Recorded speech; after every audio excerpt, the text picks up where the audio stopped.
Canal del Congreso, el canal de la Unión, presenta.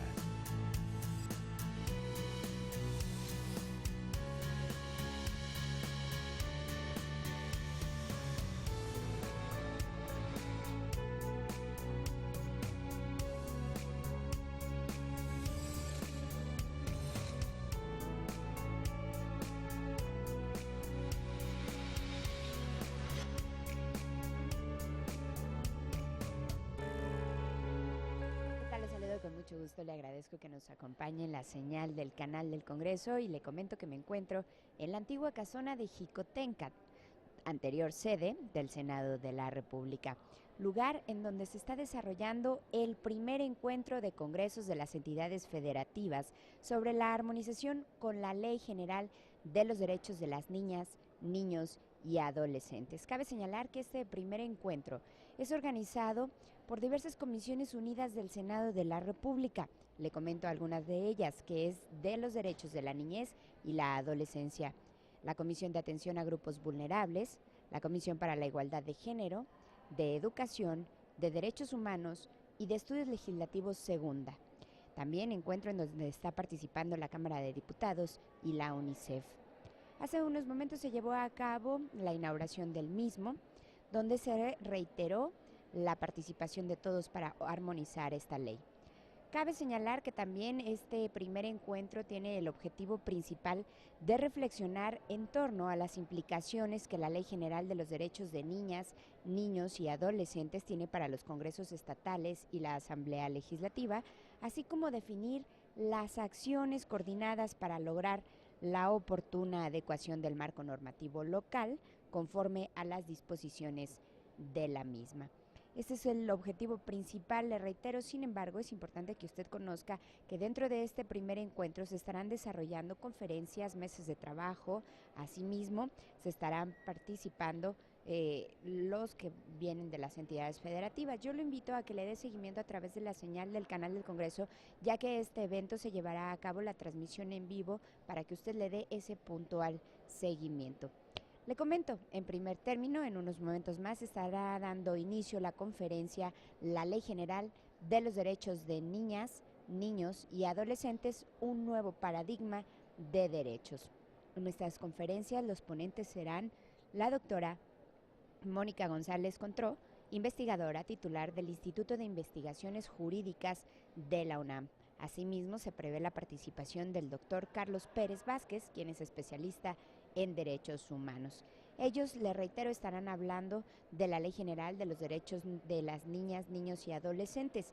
Y es también importante que usted conozca y recuerde el contenido de esta ley. Le hablaré un poco de los antecedentes, de cómo se generó dicho marco normativo para que usted también tenga este panorama más amplio. Hay que recordar que el 1 de septiembre del año 2014, al Ejecutivo Federal presentó al Congreso de la Unión una iniciativa preferente con proyecto de decreto para una ley general para la protección de los derechos de niñas, niños y adolescentes, la cual, tras un profundo proceso de análisis y discusión, fue aprobada por ambas cámaras el 6 de noviembre de 2014 y promulgada el 4 de diciembre del mismo año. Asimismo, le comento que la Ley General de los Derechos de Niñas, Niños y Adolescentes implica un verdadero cambio de paradigma al reconocer a niños, niñas y adolescentes como sujetos de derechos y establecer una nueva estructura institucional y mecanismos para el cumplimiento y exigibilidad de derechos. De acuerdo con el artículo segundo transitorio de dicho ordenamiento, se señala que el Congreso de la Unión y las legislaturas de las entidades federativas, en el ámbito de sus respectivas competencias, deben de realizar en un plazo de 180 días todas las modificaciones legislativas que resulten necesarias para asegurar la adecuada implementación de las disposiciones de la ley. En este sentido, en atención de la profundidad de los cambios introducidos por la nueva Ley General y considerando el corto tiempo con que cuentan las entidades federativas para realizar estas adecuaciones legislativas correspondientes, se estima oportuno realizar un encuentro de trabajo entre los principales actores responsables de los congresos estatales y la Asamblea Legislativa del Distrito federal, a fin de reflexionar en torno a las implicaciones de la ley, identificar las primeras modificaciones legislativas que se deben emprender y trazar una ruta de acciones que permitan avanzar de forma eficiente y homogénea en la implementación de este nuevo marco normativo. Y es un panorama amplio de lo que usted puede conocer y saber por qué es la importancia de este encuentro donde asisten representantes de los congresos locales de las diversas entidades federativas. Yo le agradezco que nos acompañe y lo invito a que siga bien informado a través de la señal del canal del Congreso. Pues bien, señoras y señores que nos acompañan en este patio del federalismo del Senado de la República, aquí en Jicoténcatl, y a quienes nos siguen a través del canal del Congreso, el canal de la Unión, vamos a continuar con este primer encuentro de congresos de las entidades federativas sobre la armonización con la Ley General de los Derechos de Niñas, Niños y Adolescentes.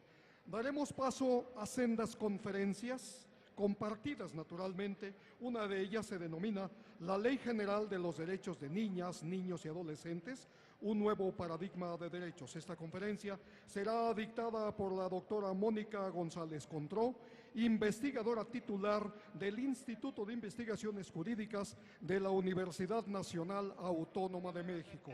Tengo antes, con el permiso de ustedes, una breve semblanza a la cual daré lectura a continuación.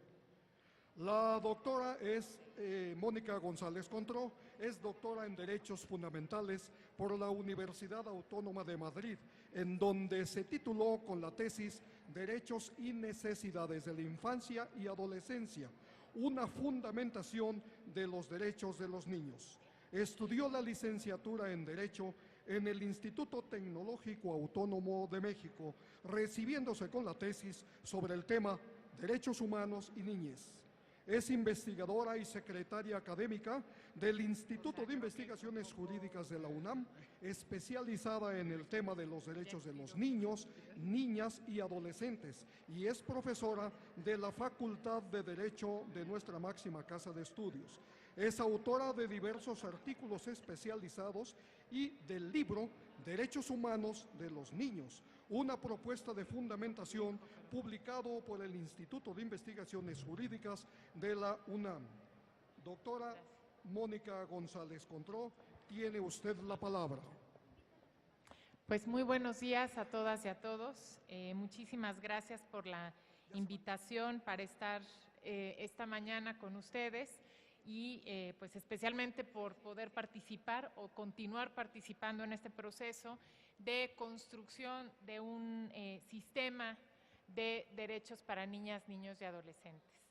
El tema que me pidieron desarrollar es precisamente, tiene que ver con el nuevo paradigma de derechos, y yo titulé a mi ponencia La Ley General de Derechos de Niñas, Niños y Adolescentes, la génesis del Estado de Derechos para Niñas, Niños y Adolescentes en México, porque desde mi perspectiva es esto, ante lo que estamos hoy en día, es esto lo que representa la ley, la génesis, es decir, el surgimiento después de muchísimos años de historia, como bien se dijo en la inauguración, con tiempo de retraso, del Estado de Derecho para niñas, niños y adolescentes. Y antes de iniciar, quisiera traer a la mesa la reflexión precisamente sobre lo que es un paradigma, porque me parece que la pregunta que correspondería responder en este tiempo es si realmente esta ley general corresponde al surgimiento de un nuevo paradigma.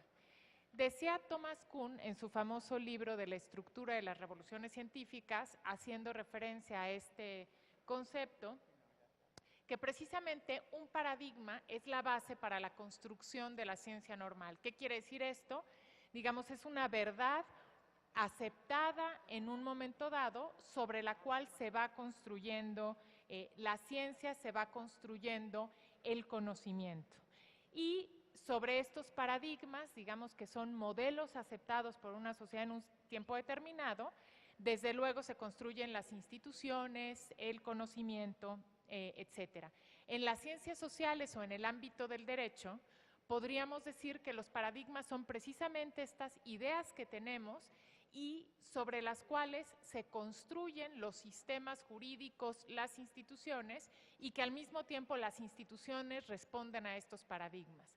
Entonces, la pregunta que corresponde hacer el día de hoy es si es que teníamos un paradigma o tenemos un paradigma sobre lo que son las niñas, niños y adolescentes desde el punto de vista jurídico, desde la visión de la ley, y si esta nueva ley representa una ruptura con este modelo.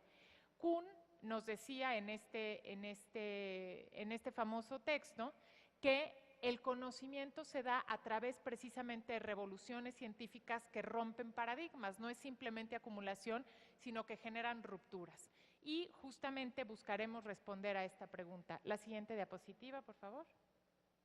Entonces, de manera muy sucinta, haremos una breve introducción, después una exposición de los modelos de tratamiento jurídico a la infancia y adolescencia desde el punto de vista teórico, el antes de la ley general, el sistema de protección integral, es decir, qué es lo que se genera a partir de esta ley, y después retos y perspectivas.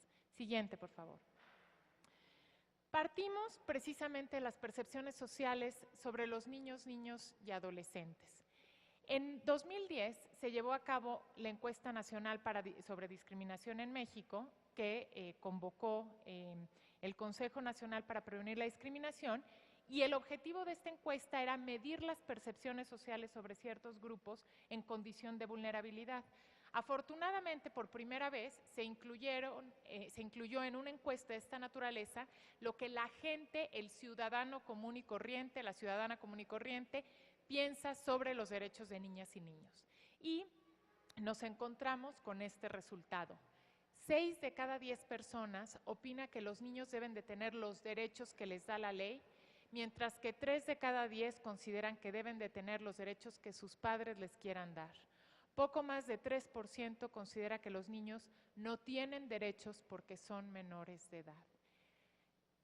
Cuando hablamos de un paradigma, estamos hablando precisamente de esto, sobre la idea que tiene la representación social que hay hacia determinados sujetos, en el caso de las niñas y los niños, y como vemos, hay una fuerte resistencia social a aceptar precisamente que son titulares de derechos, es decir, no es solamente que el derecho haya limitado este reconocimiento, sino que las percepciones sociales corresponden a este reconocimiento.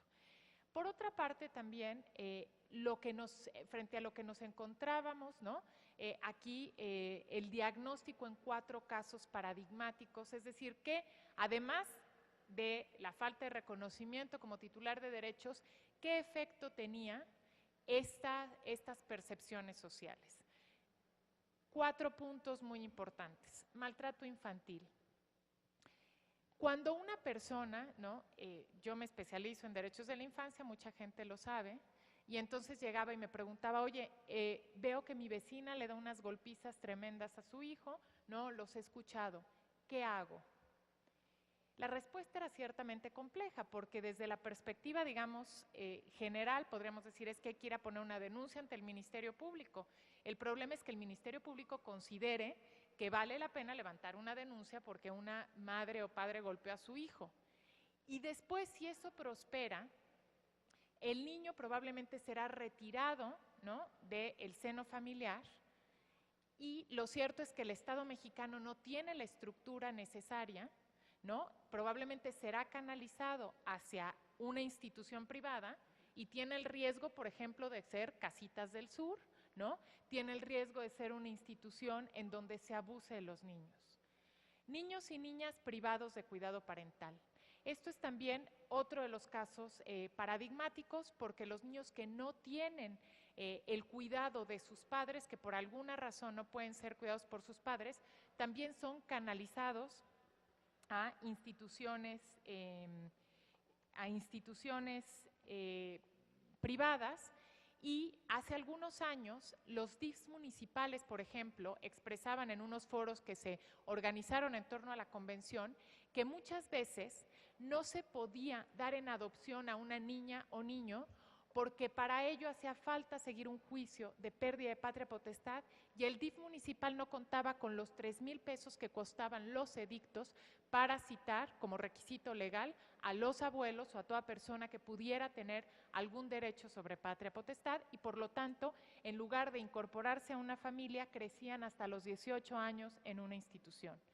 Niñas y niños institucionalizados, otro de los grandes deudas de nuestro país, nos lo ha dicho el Comité de los Derechos del Niño, no sabemos cuántos son, por qué razones están en instituciones, cuál es su situación jurídica, qué es lo que procede a hacer con ellos y no se garantiza su derecho a vivir en familia. Y finalmente el caso de niñas y niños con una situación familiar vulnerable. Y aquí me quiero referir como ejemplo paradigmático al caso del famoso Ponchis, el niño sicario de Modelos. Cuando nosotros revisamos la historia de este chico, tiene una madre un padre ausente, una madre migrante, él está a cargo de la abuela, lo expulsan de la escuela por mala conducta y no está el Estado precisamente para dar la cobertura institucional a la que desde la perspectiva de la Convención tiene derecho un niño y a la que corresponde una obligación del Estado.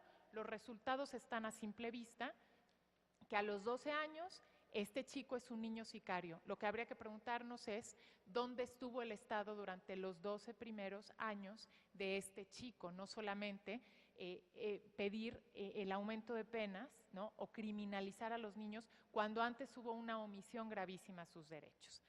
Entonces, tenemos aquí, configurando de cierta manera, que sí tenemos, digamos, socialmente, culturalmente y jurídicamente, un cierto modelo de mirar a la infancia prevaleciente hasta ahora y que la ley general viene a romper. La siguiente, por favor. Este modelo, digamos, rápidamente por cuestión de tiempo, se puede identificar como el modelo minorista privatista. ¿Qué quiere decir esto? Que ve a niñas y niños como personas menores de edad, por lo tanto incapaces, y sujetos del derecho privado, es decir, únicamente sus derechos están en el contexto de la familia. Las características a este modelo se opone el modelo convencional garantista introducido por la Convención sobre los Derechos del Niño y que precisamente significa una ruptura. Algunos elementos de ambos modelos. El modelo minorista privatista utiliza el término menor para referirse a todas las personas menores de 18 años de edad, ¿no? Sin hacer distinción. El modelo convencional garantiza utiliza los términos niños, niñas y adolescentes o genéricamente niño, en ocasiones la palabra infancia y adolescencia para hacer referencia a derechos colectivos. El modelo minorista privatista impone obligaciones a algunos actores, padres, maestros, tutores, autoridades, mientras que el modelo convencional garantista reconoce derechos de niñas, niños e identifica las obligaciones correlativas a los derechos y a los sujetos obligados, es decir, aparece en primer lugar la dignidad de la persona, de la niña o niño, no solamente como receptor de obligaciones, sino como sujeto de derechos. En el modelo minorista privatista, las obligaciones están vagamente formuladas y se deja un amplio margen a la interpretación del agente encargado de proteger al menor, ¿no? En el modelo impuesto por la Convención, los alcances de los derechos están claramente delimitados, especialmente los límites al ejercicio de las obligaciones correlativas. Tenemos derechos bien identificados y sus obligaciones correspondientes. En el modelo minorista no se cumplen con los derechos de la Convención, por ejemplo, no se reconoce el derecho del niño a expresar la opinión, ¿no? O algunas libertades, mientras que el modelo convencional recoge los derechos de la Convención y otros tratados internacionales, además de los principios identificados por el Comité. En lo que se refiere a el ejercicio de los derechos, el modelo minorista preconvencional puede reconocer derechos, ¿sí?, de manera genérica, pero no hay un medio para exigir su reparación en caso de vulneración. Por el contrario, en el modelo convencional hay un mecanismo accesible y todas las obligaciones y procedimientos correspondientes. También en el modelo privatista puede haber una ley con un catálogo amplio de derechos, pero no hay forma de hacerlos efectivos bien porque no hay un mecanismo o porque no es accesible a los niños, mientras que en el modelo postconvencional contempla claramente los mecanismos para hacer efectivos los derechos, así como que estén en un lugar accesible.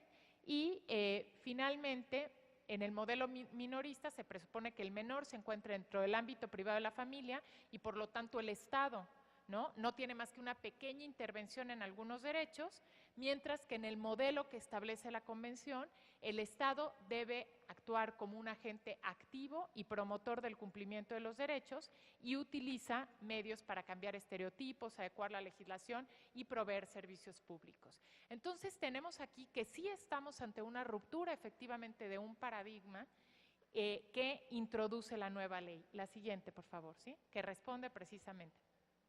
¿Qué teníamos antes? Teníamos de la Ley General el artículo 4º constitucional, ¿no?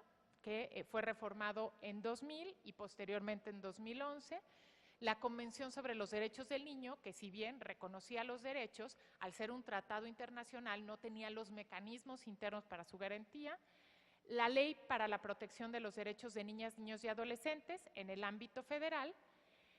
También teníamos el Consejo Nacional para la Infancia y la Adolescencia. Esto es muy interesante porque nos constituye un contraste de lo que había. El famoso COIA, que nunca realmente tuvo una eficacia directa en la garantía de los derechos.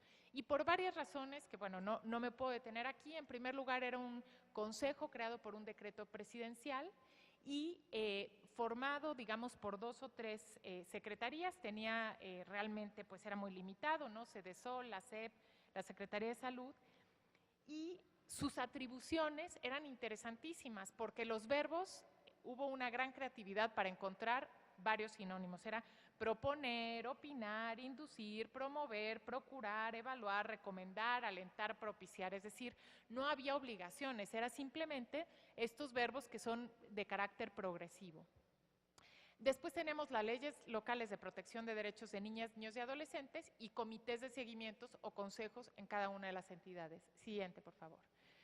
¿Qué era lo que provocaba esto, no? ¿Cuál era el escenario? Pues había falta de instrumentos jurídicos que garantizaran derechos humanos específicos para las personas menores de edad y había una heterogeneidad y dispersión en la legislación en la materia. Teníamos leyes de protección en los estados, pero estas leyes son de carácter muy heterogéneo, lo mismo que otras disposiciones contenidas en otras leyes relativas a los estados. Ausencia de mecanismos de justiciabilidad de los derechos de niñas, niños y adolescentes. Es por eso también que la ley federal nunca funcionó. Prevalencia de la visión minorista privatista en la legislación local, especialmente en materia familiar, con una visión asistencial de la familia, digamos, con una serie de obligaciones atribuidas y quienes por alguna razón no podían estar en el núcleo familiar, sujetos de la asistencia. Una gran debilidad institucional en materia de protección de derechos humanos, esto que les hacía referencia yo con estos 4 casos de una imposibilidad de dar una respuesta ante situaciones muy graves de vulneración de derechos. Heterogeneidad también en la institucionalidad de garantía de derechos de niñas, niños y adolescentes. Aquí cada estado, cada entidad federativa tenía distintos mecanismos y distintos niveles, digamos, de eficacia y de enfoque de derechos. Insuficiencia de coordinación de las distintas dependencias, poderes y niveles de gobierno, esto que decíamos, esta función que tenía el COIA, que realmente nunca pudo lograr precisamente por la debilidad con la que nace, por un decreto y no por mandato de ley. Falta de enfoque de derechos en la interpretación de los derechos humanos, tanto desde la perspectiva de política pública, legislativa y jurisdiccional, ¿no? También aquí tenemos una gran heterogeneidad, tribunales, por ejemplo, con una interpretación muy garantista, ¿no? Por ejemplo, el interés superior del niño, y otros realmente con una visión muy asistencial. Y esto se resume en el incumplimiento por parte del Estado mexicano de las obligaciones derivadas de la Convención sobre los Derechos del Niño. Siguiente, por favor. Bueno, aquí yo intenté hacer como un pequeño esquema del Sistema Nacional de Protección Integral. ¿De qué estamos hablando, no? ¿Cuáles son, digamos, los órganos de operación de este sistema? Tenemos nosotros que está conformado por el presidente de la República, la Secretaría de Gobernación, la mayoría de las secretarías de Estado, el Sistema Nacional DIF como un actor independiente del sector salud en el Sistema Nacional de Protección, la Comisión Nacional de Derechos Humanos y la sociedad civil. De una manera ciertamente independiente tenemos al Coneval como el órgano encargado de hacer la evaluación y la información de el sistema y el cumplimiento de los derechos. Después tenemos que la Secretaría Ejecutiva dependerá, según el diseño que propone la ley, de la Secretaría de Gobernación. Tiene muchas funciones realmente muy importantes, pero básicamente podríamos decir, tiene las funciones de coordinación y funciones de coordinación predominantemente política, es decir, es el órgano de gestión política del sistema y encargado desde luego del programa nacional, digamos de manera muy sucinta porque tiene muchas atribuciones muy claras. Por otro lado tenemos la Procuraduría de Protección que depende del DIF y tiene un mandato mucho más jurídico, es decir, de protección y restitución de derechos, tiene a su cargo la representación jurídica, que es muy importante, también tiene un papel fundamental en adopciones, acogimiento y centros de cuidado de niñas, niños y adolescentes, todo lo que son los centros de acogimiento. Y finalmente, también el sistema, la ley manda que la Comisión Nacional y las comisiones locales tengan un área especializada precisamente dentro de la misma comisión que se encargará de la protección, observancia, promoción, estudio y divulgación de los derechos de niñas y niños.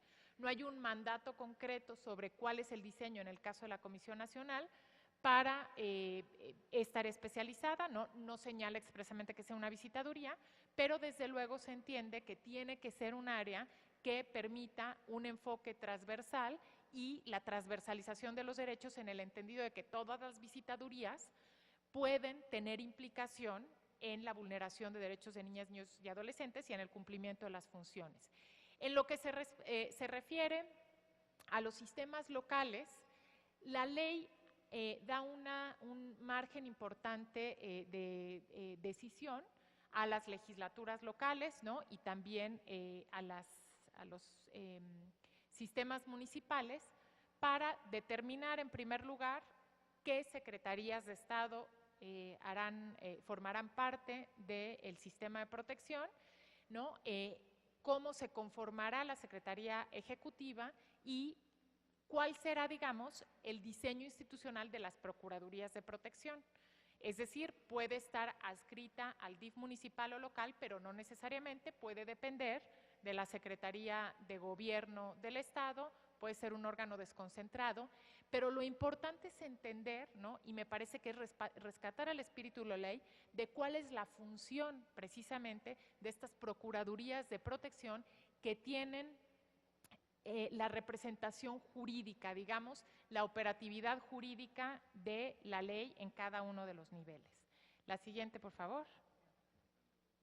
Bueno, finalmente, y para no abusar del tiempo que me fue concedido, ¿cuáles son los principales retos, ¿no? Como corresponde a toda ruptura de paradigma, la ley general implica importantes retos culturales y sociales, es decir, lo vimos como comenzábamos, no hay una predisposición muy clara al reconocimiento de derechos, pero precisamente los derechos humanos no parten de las percepciones sociales, sino del reconocimiento de la dignidad de la persona.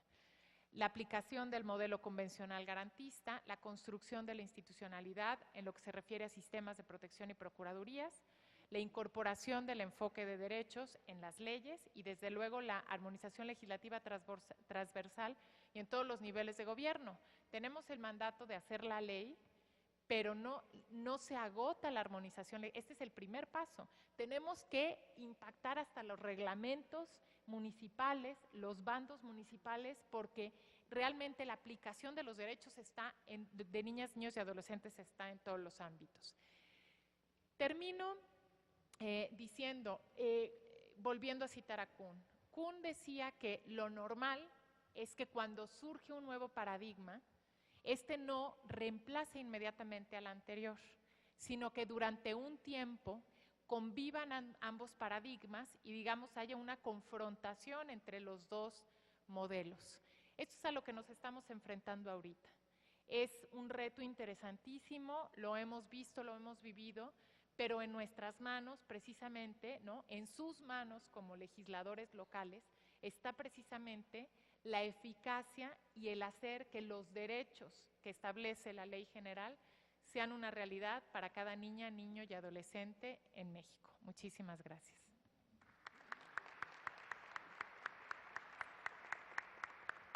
Muchas gracias a la doctora Mónica González Contró por esta conferencia tan interesante. Pues continuando con estas conferencias compartidas, tendremos enseguida la participación del doctor Carlos Pérez Vázquez, quien es especialista en derechos humanos, pero tengo aquí una semblanza a la que daré lectura con mucho gusto.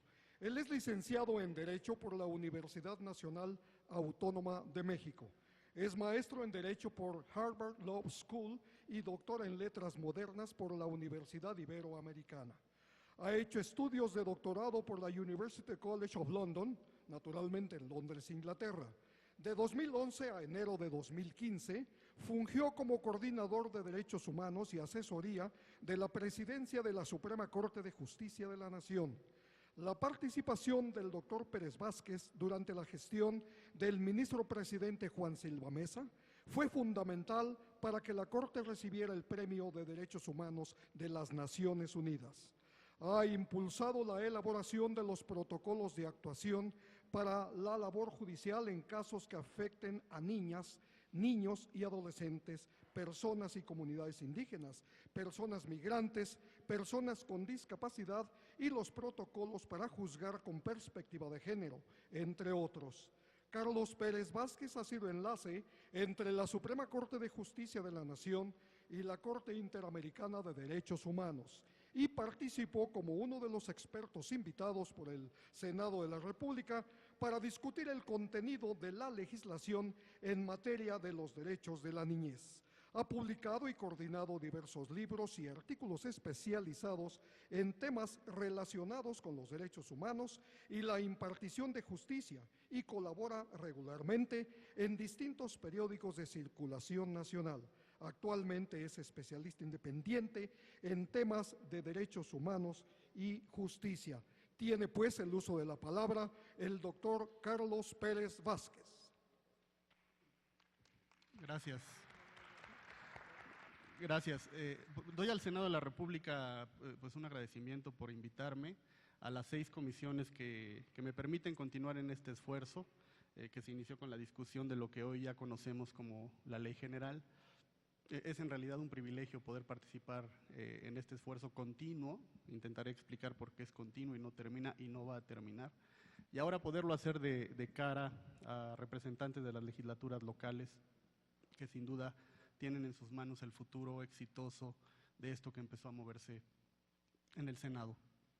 Me place mucho además compartir la mesa con gente que respeto y admiro profundamente, los senadores presentes, Mónica González Contró, una querida colega del Instituto de Investigaciones Jurídicas.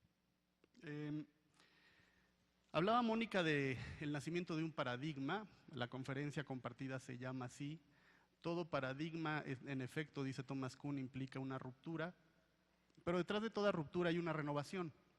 Y en realidad lo que significa, desde mi punto de vista, la puesta en marcha de la Ley General de Niños, Niñas y Adolescentes en México, es eso, es una renovación que rebasa incluso, en mi opinión, el exclusivo tema de los derechos de la infancia. El sistema jurídico en México se está renovando, no solamente en materia de infancia, se está renovando y se está renovando en forma notable. Y es quizás simbólico, pero muy acertado, que este cambio inicie, digamos, a través de una recapitulación y una revisión de nuestras normas jurídicas a nivel nacional, a nivel federal y a nivel local en materia de niños, niñas y adolescentes.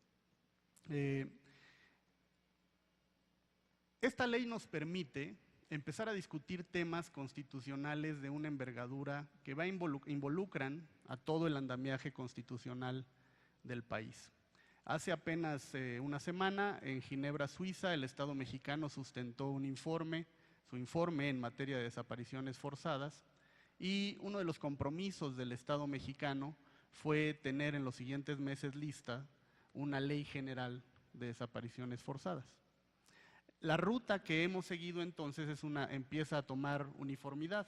Al parecer nuestras instituciones, nuestro legislativo, considera que, y así lo informa al mundo y así lo ofrece al mundo, que es necesario construir el nuevo andamiaje legislativo a partir de la emisión de leyes generales. Esto tiene su historia y tiene una explicación. Es la respuesta que el Estado mexicano ha dado a distintos comités ONU para tratar de explicar por qué a veces no se pueden cumplir las obligaciones o no se han podido cumplir a cabalidad las obligaciones derivadas de los tratados por la dispersión legislativa que existe en el país. La solución entonces propuesta que ha asumido el Estado mexicano es la elaboración de leyes generales. Bueno, en realidad estamos en un momento propicio para empezar a revisar y a repensar también la naturaleza de las leyes generales, ¿no? Y esto sin duda va a tener un efecto en el momento en el que en cada legislatura local se empiece a discutir la armonización de esta nueva legislación en materia de infancia para el resto del país. La ley general, como ustedes recordarán, o las leyes generales tradicionalmente en México, a partir de la interpretación, el entendimiento doctrinal y constitucional que teníamos del artículo 133 de la Constitución, sabíamos que las leyes generales tenían un rango normativo particular, ¿no? Durante muchas generaciones sabíamos también que por encima de las leyes generales solo estaba la Constitución. A partir de interpretaciones desarrolladas por la Suprema Corte de Justicia de la Nación en la novena época, de 1995 al año 2011, se determinó claramente por el máximo tribunal del país que las leyes generales y los tratados internacionales tenían el mismo rango. Es decir, nada podía estar por encima, ni siquiera los tratados internacionales podían estar o considerarse por encima de las leyes generales. Bueno, como ustedes recordarán, hace algunos meses la Suprema Corte de Justicia de la Nación, en el marco de la 10ª época jurisprudencial que empezó en octubre del año 2011, resolvió una contradicción de tesis que representa esto, una renovación, una ruptura, el inicio de un nuevo paradigma, la contradicción de tesis 293. Y en esa contradicción de tesis, la Suprema Corte de Justicia de la Nación, no por generación espontánea, sino como consecuencia del trabajo jurisdiccional que se había venido dando desde el año 2011 y antes, decretó que las leyes, los tratados internacionales que protegen derechos humanos tienen el mismo rango que la norma constitucional. Esa decisión jurisprudencial, esa decisión de la Corte, que es un criterio, es un precedente, que tendrá que seguirse modificando hacia el futuro, en realidad pone de cabeza nuestro entendimiento, y a mí me parece que pone de cabeza en la dirección correcta, nuestro entendimiento tradicional de la naturaleza de una ley general. Porque esto significa, entre otras cosas, que una ley general ya no es el límite, es el piso, siempre y cuando esta ley general sea leída a la luz de lo que dicen tanto la Constitución como los tratados internacionales que protegen derechos humanos. Entonces, la ley general que nos reúne el día de hoy, en realidad lo que significa es el inicio, la invitación a todos aquellos que pueden formar norma en el país, ¿no?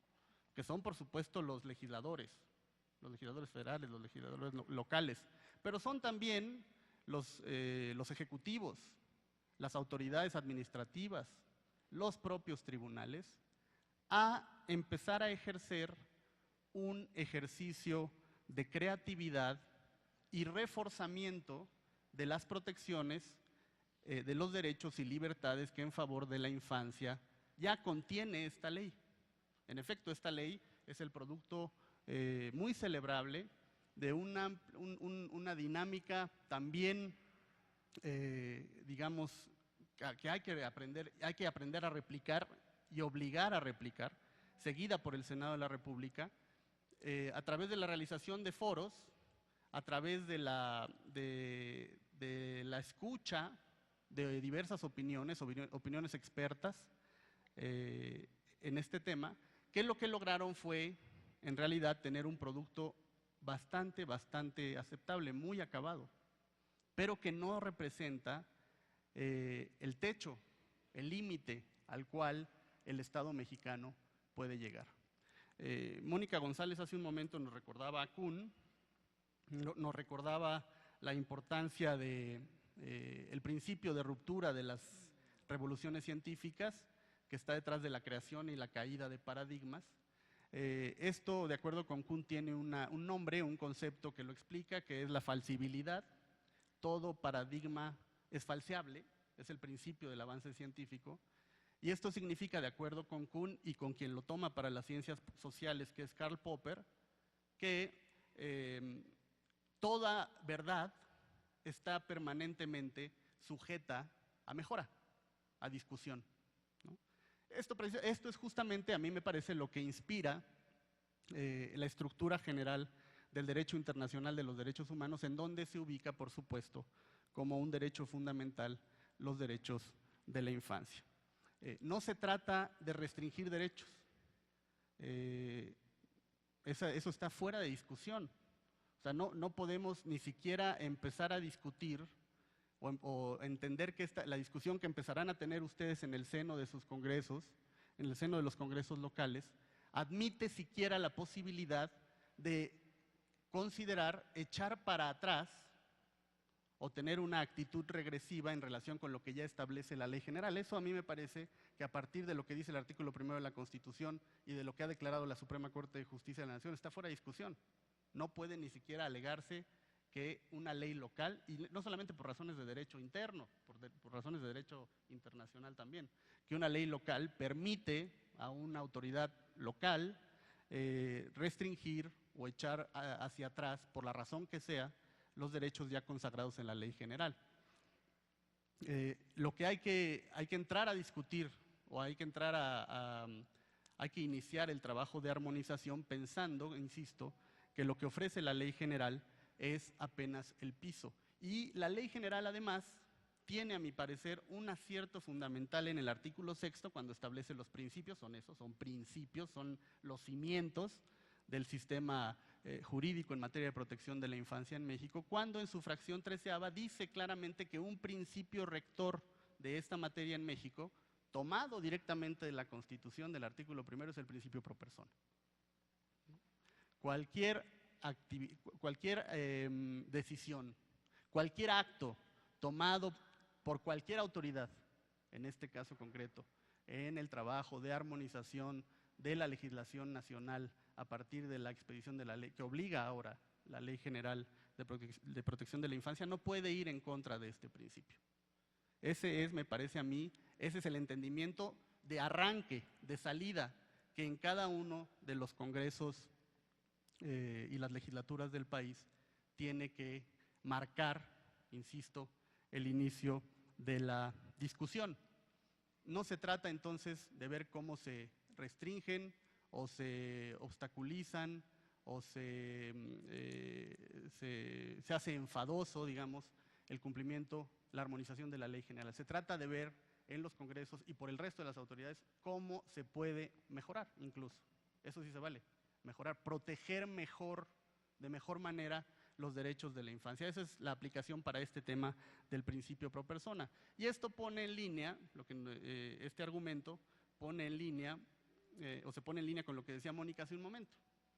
Si el principio de falsibilidad que explica la creación de un paradigma, de acuerdo con Kuhn, tiene que ver con la discusión, la apertura a la discusión permanente respecto a lo que creemos verdadero, eso es lo que dice Kuhn, pues aquí tenemos muchas herramientas para estar teniendo esa discusión permanentemente, porque la fijación del régimen de protección a los derechos de la infancia no va a terminar en el momento en que las legislaturas locales concluyan con su trabajo expidiendo leyes. Lo decía Mónica, habrá que expedir reglamentos, habrá que seguir la aplicación de esos reglamentos a través de la actividad ejecutiva vía acuerdos, circulares. No, seguramente habrá litigios, habrá controversias, ¿no? Y eso le va a ir dando vida permanentemente a este sistema que, insisto, no está muerto, no está inerte, es un sistema como todos los que crea el derecho internacional de los derechos humanos, que se está moviendo, un sistema vivo permanentemente. Y está vivo, en este caso es muy concreto, a través, por ejemplo, de las observaciones generales y las observaciones particulares y recomendaciones que hace el órgano garante de la ONU permanentemente. Ya se recordaba hace un momento que México está citado a principios de junio, finales de mayo, a acudir a Ginebra. Sin duda, todos esperamos que México acuda a esa cita a sustentar su informe, dando pues, muy buenas nuevas respecto no solamente a la existencia de esta ley general, sino al avance que en el resto del país exista en el reto y en el proceso de armonización. Pero lo que salga de ese encuentro, a partir de las recomendaciones y observaciones que en concreto emite el Comité para México, deben ser tomadas por todos nosotros como lo que son, como un mecanismo de auxilio, de ayuda, de mejora, de perfeccionamiento, un mecanismo complementario a nuestro régimen jurídico. Hay varios temas que se pueden desarrollar. Yo solamente quiero quizá poner la mira en un par de minutos, para no abusar del tiempo también que me fue concedido, sobre algunos temas. Ya Mónica tocaba el tema de la idiosincrasia, el modelo, la preeminencia del modelo privatista entre nosotros, en las instituciones públicas, ¿no? En las instituciones legislativas, en las instituciones jurisdiccionales. Vemos el tamaño del reto cuando seguimos escuchando que nos referimos a los niños como menores, o como nuestros menores, o nuestros niños y nuestras niñas. No son nuestros, son personas, y como lo dice la ley, el cambio de paradigma de inicio es que estas personas son titulares de derechos. El hecho de que no tengan nuestra estatura física no les quita o no los degrada en su calidad de personas. Pero bueno, hay algunos temas que quizá habrá que tener siempre presentes, porque son como indicadores o semáforos de este instinto, esta inercia privatista que hay que reconocer todos tenemos, porque somos parte de una cultura, y es esa inercia la cual tenemos que combatir, sobre todo, me parece a mí, cuando uno está a cargo de crear una ley o modificar una ley. Primero, el principio de igualdad, ¿no? Primero, el principio de interés superior. Es quizá, desde un punto de vista jurídico, el reto mayor para tratar de cambiar personalmente la visión que uno tiene respecto a la infancia. ¿Qué es el interés superior? Hay por fortuna tenemos una gran cantidad de doctrina, ya muchos precedentes judiciales en México, que empiezan a determinar, a definir para nosotros, para México, el contenido de este principio, que es fundamental, porque a partir del principio pro persona y su advinculación con el principio del interés superior, debe construirse todo acto de política pública o política legislativa hacia el futuro. Pero ese es el principio madre, digamos. La cultura es importante tener claro que la formación de una cultura en materia de derechos humanos, en materia de derechos de la infancia, no es un privilegio de los adultos. Hay que construir y darle pies concretos, cimientos reales a esa cultura en la propia infancia. La ley general tiene, a mí me parece, aciertos muy grandes en materia educativa. El hecho de que se promueva la educación en derechos, no en valores, en derechos para los niños, porque eso genera valores. Conocer derechos genera valores. Conocer los derechos y defender los derechos, el que uno defienda sus derechos es en sí mismo un valor. defender a capa y espada que niñas, niños y adolescentes tengan y puedan ejercer ese derecho a conocer sus derechos y a defender sus derechos. El principio de no discriminación, que va de la mano con el principio de igualdad, el principio de opinión y participación, y quizá un tema que habrá que tener muy presente en los próximos meses, en el próximo año, que es la armonización del trabajo que tienen ustedes por delante con las aristas propias de la puesta en marcha, a la luz del sistema de justicia para adolescentes, del nuevo sistema de justicia penal, ¿no? Es un tema muy grande que también se cruza con este tema, la puesta en marcha del sistema de justicia penal, que tiene su propia dimensión en el caso de justicia para adolescentes, pero que debe ameritar, me parece a mí, una reflexión por parte de los congresos locales. Así como no pueden leerse separados, no puede leerse por separado, por ejemplo, lo que sucederá si es cierto que México avanza hacia entrado este verano, en la formalización de una ley general de desapariciones forzadas, en un tema concreto, las desapariciones forzadas de niños migrantes. Ese es un reto, me parece a mí, legislativo muy importante, que no fue tocado por esta ley, pero que puede ser reparado, esa omisión, al momento en que en las legislaturas locales se empiece a trabajar ya en la armonización de leyes de protección para niñas, niños y adolescentes. El reto entonces es enorme, pero a mí me parece que para enfrentarlo, y con esto concluyo, quizá valga la pena recordar un dicho que existe entre ciertas industrias muy prósperas y muy exitosas. Sé que lo usan mucho, por ejemplo, en la industria cinematográfica.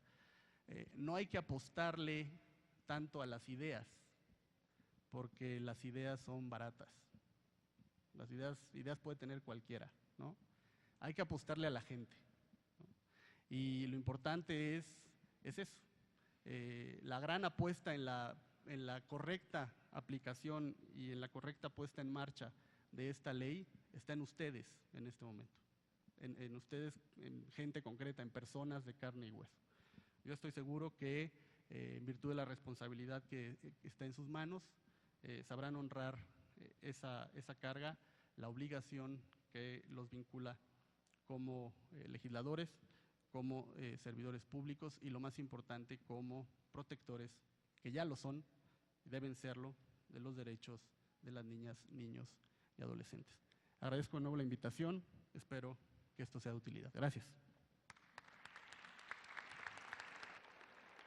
Muchas gracias al doctor Carlos. De esta manera se llevó a cabo esta conferencia donde los ponentes hablaron de la Ley General de los Derechos de Niñas, Niños y Adolescentes, un nuevo paradigma de derechos. Es importante que usted conozca que esta Ley General es un ordenamiento que establece la distribución y asignación de competencias y obligaciones entre todas las autoridades federales, estatales y municipales para garantizar los derechos de la infancia y la adolescencia. Le agradezco que nos haya acompañado, lo invito a que continúe en la programación del canal del Congreso, ya que aún hay más actividad legislativa. Hasta pronto.